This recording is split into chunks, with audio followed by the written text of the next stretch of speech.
This is Scott the Fix It Guide. Today we're dealing with a Fridgidaire gas oven that won't bake, it won't ignite, it won't heat up. So we're going to be changing the igniter. So first thing, let's unplug it or turn off the breaker. Make sure we don't have power going to it. We're going to pull out these racks. They just pull straight out towards you. It's just a little cookie sheet. Just going to lift up a little bit at the end to get them out. And then we're going to remove a couple of standard head screws in the back left and back right corners. That's holding on the bottom plate. And once we get the bottom plate off, we'll have pretty good access to the igniter.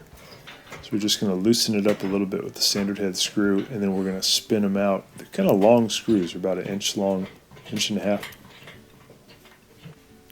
They should come right out.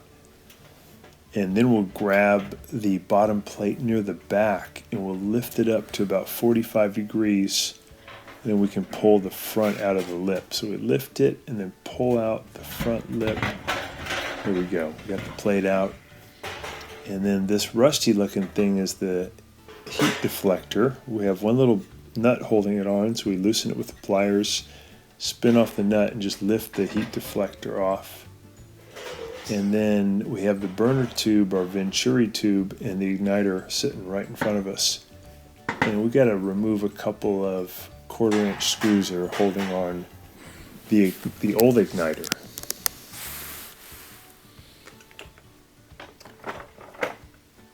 One way you can make sure it's the igniter before replacing it is when you turn it to bake, you should hear the controller at the top have a little bit of a clicking sound, a relay sound, and that's sending power down to the igniter. But if the igniter is weak, it won't light up.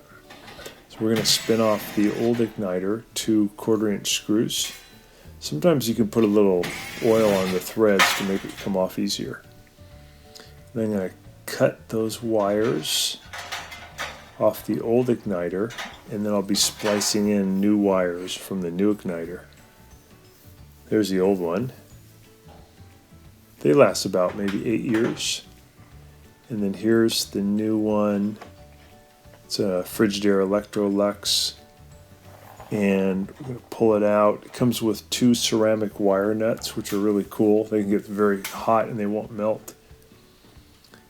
And these wires are already spliced. I'm just going to spin them so that they aren't frayed at the end. And then I'm going to strip off the wire that brings power to the igniter. There's 2 wires. I'll strip off about a 1/4 inch of the insulation off both of those wires. And then you can hook either one of those wires up to either igniter wire. There's no polarity issue. Either way is going to be fine.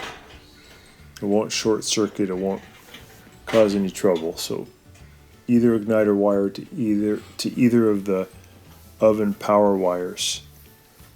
So we're going to put those 2 together, and then we're going to tighten the ceramic wire nut on there as tight as it'll go, righty-tighty. We'll do that with the other wire also. Just make sure you have a really tight connection. And then we just need to put the igniter back onto the Venturi tube with the 2 1/4 inch screws. So we're going to zip those in. So this repair actually is pretty fast. You'll probably be done within 20 minutes.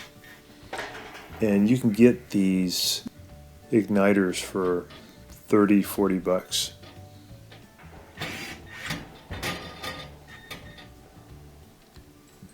We're going to show the part number for this here at the end of the video. So I'm just going to tuck away those wires, kind of get them out of the way so they're not interfering with the broiler pan. I'm going to set it for bake, and then we're going to watch the igniter. Within about 60 seconds, we should see it start to glow hotter and hotter, eventually from red to orange to yellow to white hot, and then we should see the gas flow in and ignite. So it should be within about a minute. There we go. There's our ignition. Nice blue flame. So it's going to bake really good again. It's going to light quickly. There's going to be no gas smell. And that's how easy it is to do that repair. Also allows it to bake more evenly. So once it cools off here, we turned it off. We're going to put the heat deflector back on. And we'll put that little nut back on there too to hold it. Those heat deflectors are usually really rusty, but that's okay. They don't really, the rust doesn't really cause any trouble. They're just used to dissipate the heat so that the heat doesn't go straight up in the very middle of the oven, but spreads it out.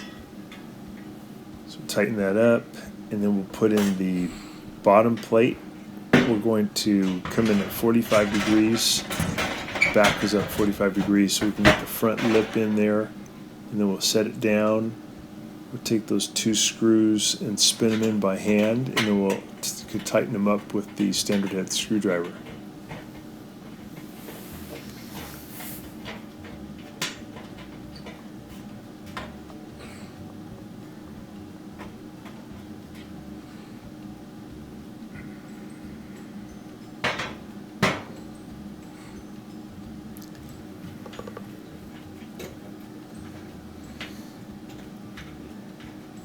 This is one of the easier of different appliance repairs and very satisfying because you get your oven working pretty quick.